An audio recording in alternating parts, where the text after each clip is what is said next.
Another day, another GNU drama as the DA first threatens to leave and then doesn't really do anything about it. What does this mean for the GNU, the country's future, and coalition government? Let's find out. Fam, I just want to give a shout out to the sponsor of today's episode, Pace Car Rental. Use promo code SMWX for 10% off your next car rental and make sure you show Pace some love as they're showing this channel some love. Now, let's get into the episode. Spread the fire. Welcome back to SMWX. If you're new around here, I'm Mpofu-Walsh, and on this channel, we explore South African politics through interviews and analysis. Nowhere else to start but on the recent DA threats. Many people thought they might be withdrawing from the GNU. Turns out they did something a little more timid, and in today's episode, first we're going to look at what the DA did. We're then going to look at the ANC's reaction. And then, by the way, Brian Molefe and Siyabonga Gama were in court today. So I also want to touch on that because it's a big moment in opposition politics too. So, firstly, before we start though, I need some comments on this snow white SMWX hoodie. There's a debate internally in the team. Some people think it works, some people don't think it works. I need you in the comments down below to tell us. If enough people say it works, then we'll make this an offering that you can buy as an SMWX hoodie. We obviously have the black one. Do we need a white one? Let me know down in the comments below. Okay, so let's kick off. We had these threats emerging from the DA because late last week, President Ramaphosa found his decisive backbone for 5 minutes and fired a DA deputy minister, and only a DA deputy minister. Cue DA's vitriolic reaction, John Steenhuisen in Parliament saying that it was evidence of double standards. And to be fair, he had a point because it's virtually impossible for an ANC minister to get fired at this point in our lives. But people wondered, what would the DA do? Clearly one of their own was sacrificed, embarrassingly removed from office for something that was, let's be honest, a relatively minor infraction in comparison to what some cabinet ministers have done over the years. Nonetheless, DA says we're giving President Ramaphosa 48 hours. Otherwise, we'll do something. We're not going to say what it is, but that something's going to be big, okay? And everyone's waiting. Will the DA leave the GNU? Will they not leave the GNU? Guess what happens, fam? Yep, you guessed right. They did not leave the GNU. So John Steenhuisen came through. And I must say, this is part of a longer line of spats in this GNU government. And I'm getting over this GNU situation of every 3 months, there's another spat, another disappointment, another tiff, and nothing really ever actually happens. At some point, either the ANC or the DA must just decide to part ways, otherwise just get on with governing the country and stop all of these press conferences and public statements when it's clear you really are still in a partnership together. Bear in mind that just a few months ago, the DA already said that they were going to reset the GNU, and this was after the Expropriation Act was passed into law. The Bella Bill had already created a certain amount of disenchantment in DA ranks. We know NHI has also been a source of division. So over and over, at least for the better part of this year, we've had these constant suggestions that this coalition is going to break apart. And yet, it always comes back together. And the first time, it's interesting. The second time, it's vaguely fascinating. And the third time, it becomes a bit farcical. And I feel like we're getting to the stage of farce now with these ANC-DA relations. So for example, check out this clip from just a few months ago where John Steenhuisen promised that the DA was going to be embarking on a GNU reset. Have a look. Thank you for the question, Paul. Let me be very clear. This isn't an ultimatum. It is a call, a mature call, as a partner in the government of national unity for a reset in the relations, where we are respected and treated as partners in this government of national unity. So back then, it wasn't an ultimatum, it was just a mature call for a reset. And again, the DA issuing this refrain that they want to be respected. Did President Ramaphosa treat them with respect? No. He pushed harder and he pushed further. And what did the DA do in response? Well, I guess they issued an ultimatum, but the ultimatum wasn't backed by the true threat of leaving the government. Now, some in the DA might say, look, of course we're not going to leave because leaving the government would create a national crisis and the doomsday coalition would come to power, and it's all a little bit hyperbolic. It's all a bit overblown. And my problem with that narrative is it makes it seem as if the DA is standing between South Africa and some kind of oblivion. The DA has done some good things in their time, but they are not the last reed keeping South Africa afloat by any means. What would happen if the DA left, the so-called GNU? Another party would come in, and the same governmental stagnation that we have now would probably continue. There might be some market flutters for a few weeks, but that would give way to the underlying fundamentals. And so if Action SA and a few other parties came in, if the EFF came in, if MK came in, it would cause a bit of a flurry, but it wouldn't fundamentally change the character of government because it would only really be 6 ministries. This is an ANC-led government with a few opposition parties playing secondary roles. And so if some of those opposition parties leave, we would still have an ANC-led government. And the DA took a decision to create an ANC-led government because they demonized everybody else who wasn't part of the ANC. So now the DA has called for a motion of no confidence, but the problem is the people that they need to back them on that, they have already demonized as the Doomsday Coalition. But we'll get onto that a little later. What I find interesting is some reporting coming out of the SABC, Samkele Maseko, who always has his finger on the political pulse, who says that there are divisions in the DA. There are some who do want to leave, and there are some tied to government positions who are still keen to stay. And that those divisions, which we've heard about, are deepening. And it's interesting because the DA's FedEx seems not to be able to take decisions anymore. It used to be a very decisive body, but now with governmental power, things are getting a bit watered down. And it seems like they continue to kick the can down the road.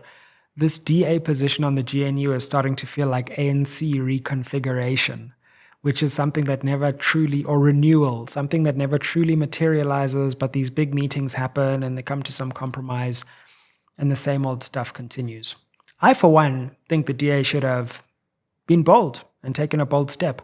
And I think they stopped short of any real bold actions, and they relied on symbolic gestures. So let's look at what they said that they would do. They really had 3 threats that they made to the ANC, or 3 consequences they tried to impose. First, they said they were going to pull out of the national dialogue. Ooh. The ANC was probably like, seriously, that's it? Like, the national dialogue's not even a real thing in the first place.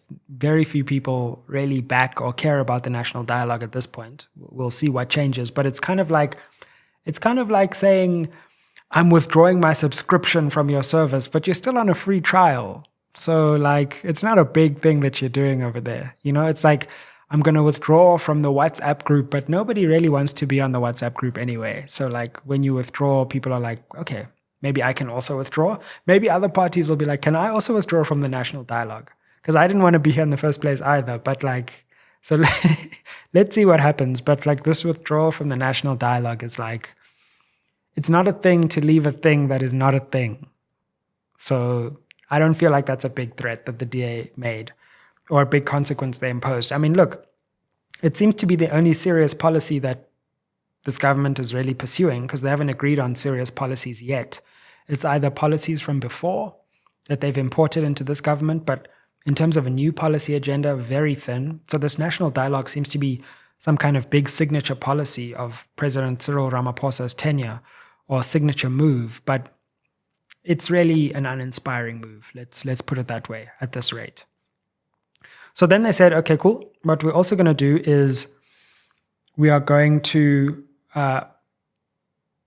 one day support potentially a motion of no confidence against President Cyril Ramaphosa, but not right now.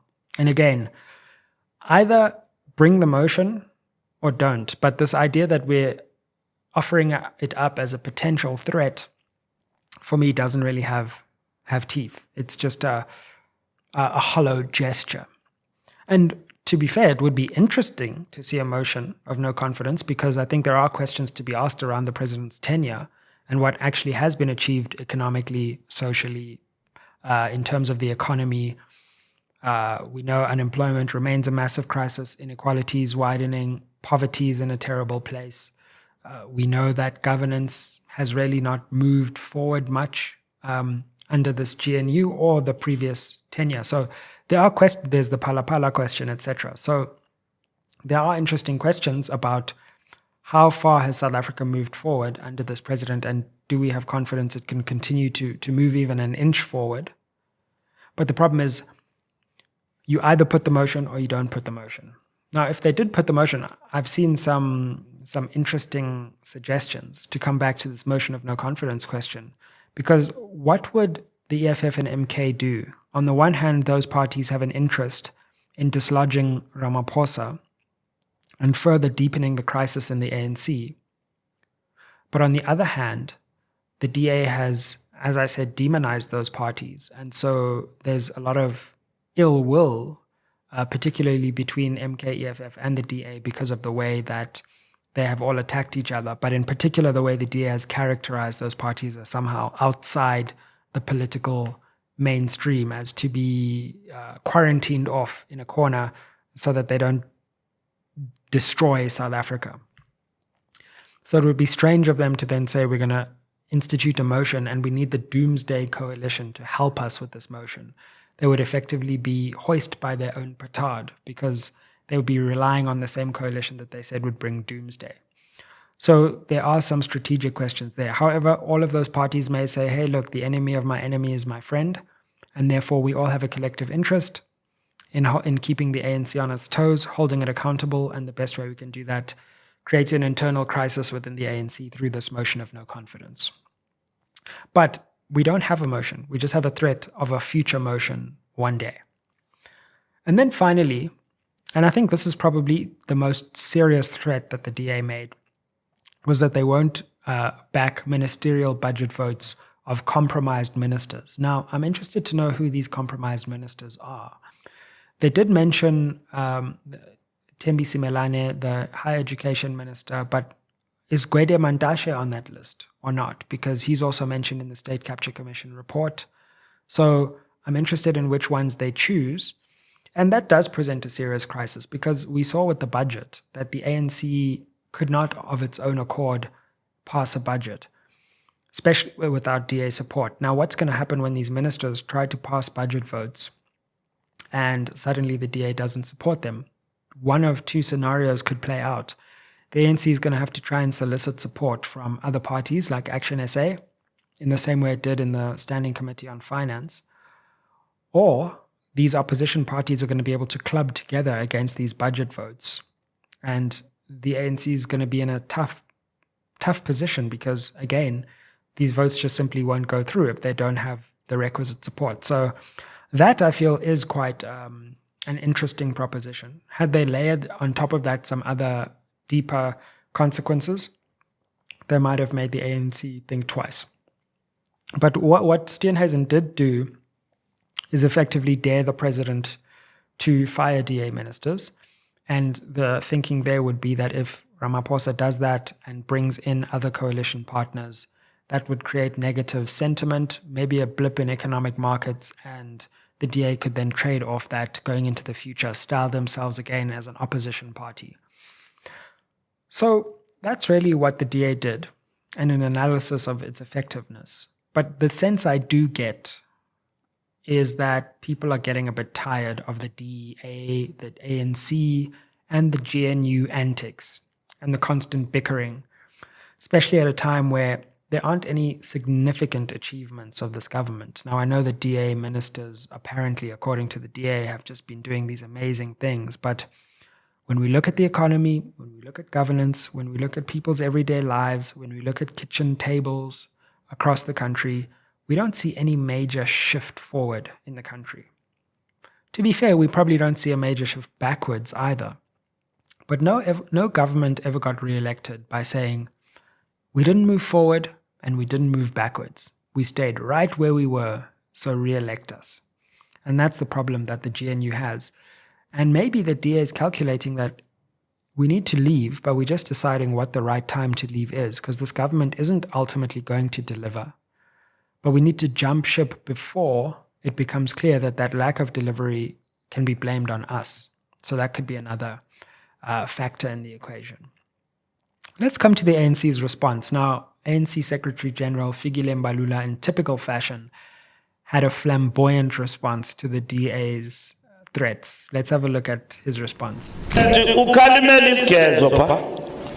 uJohn Steenhuisen ubiza press conference ucinga sizawubuya umva akazubuya umva umatamene mayipakishe latwana yabe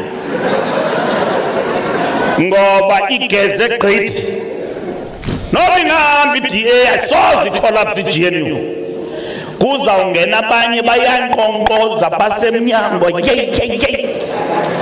sifuna ungena kule nto. Wow. The ANC SG certainly has a way with words there. And for those viewers who are not Xhosa speakers, effectively saying the DA must go. It's been a problem for a long time. It can go because there are lots of people who are knocking on our door and we can open the door for them, effectively. Basically daring the DA to leave. So we've got this interesting situation where the DA is daring the ANC to fire them, and the ANC is daring the DA to walk. And they're both daring each other to break this relationship while staying within the relationship. It's a fascinating situation. So look, I mean, for all of the DA's problems, it's not like the ANC is covering itself in glory either. I mean, like I say, this GNU government is not delivering. It's just standing still. And I mean, the ANC also, do they want the DA to stay or not? And if they don't want the DA to stay, then just fire the DA ministers and get it over and done with, and at least look decisive. But if you're going to have a situation where the DA now leads you down the garden path into a motion of no confidence and then creates an internal crisis in the party, that would be much worse than if the ANC just said, look, we're convening a meeting, NEC meeting. That meeting is going to decide, does the DA go or do they stay? And after that meeting, we come out with a firm stance. But again, we have this prevarication. They're kind of in, they're kind of out. We meet, but we'll kick it to the next meeting to see if at that meeting there can be a further meeting. And then maybe the national dialogue will come together to decide on whether the ANC and DA must stay together.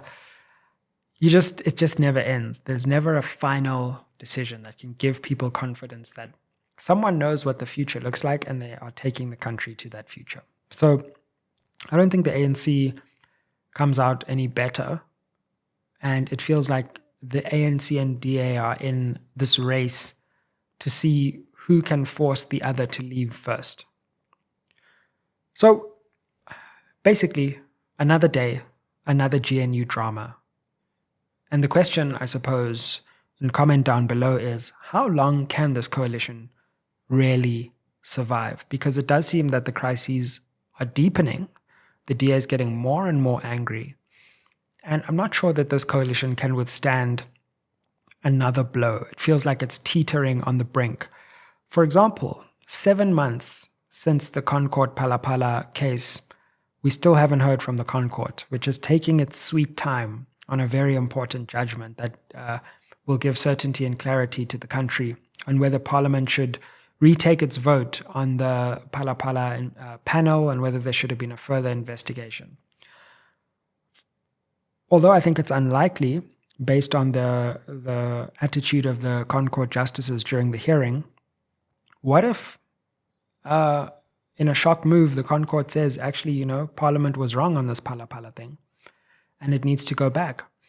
That would create a crisis for the president, and then the DA would have to come up with a decision. What would they do? Would they back a president against an unlawful vote. So as you can see, that's just one scenario in which another blow to this government could really create further instability, fatal instability. Or if another minister is fired, or if another policy is pushed through, or if a budget vote is pushed through or behind the back of the DA. Let's see, but it does feel like the coalition can't take much more punishment. Cool. So another thing that happened today was that we saw the arrest of Brian Molefe and Siyabonga Gama in relation to, well, a sprawling case which involves effectively a tender for trains around Transnet. And yeah, basically this tender was a really big one, something like 56 billion rand, because a whole load of trains needed to be procured by South Africa for the various things that Transnet does.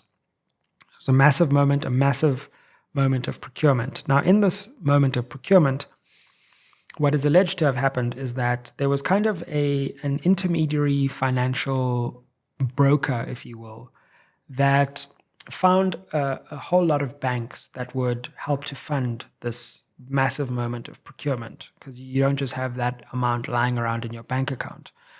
So what I've just described there is called a club loan, where lots of different banks come together to share the risk, provide a certain degree of the capital for a transaction, and the person who puts that club of loaners together is the financial intermediary. This is often done by investment banks, for example. So the allegation here is that in this process, there wasn't a tender that was put out to get this financial intermediary, to get the banks to get the funding for the locomotives. And an old investment bank was removed and a new one, Regiments, I believe, came in to do this intermediary role. But they charged a lot more for this intermediary role than the industry norm. So whereas you would have expected a charge of around 30 million, I think it was in the region of 95 million. Stand to be corrected. But then what also happened is that there seemed to be allegedly a double charge in which another company invoiced for the same thing as Regiment's Capital and was also paid. So effectively, in a nutshell, those are the allegations that have been brought against the accused who were arrested but are out on bail of 50,000 rands today. So the question that the NPA is asking is, how come, A, there was no tender procedure, B, there was this apparent double payment? Now, it's also fair to say that Brian Molefe denies these allegations. I've actually had him on the show, and I'd advise you to go back and watch that interview. He said a couple of things. Firstly, he usually adverts to some failed proceedings that were brought against him in the past. So he adverts to Corruption Watch trying to get him declared a delinquent director unsuccessfully. The SIU, remember there was that whole thing about they were going to sue them, Brian Molefe and a few others.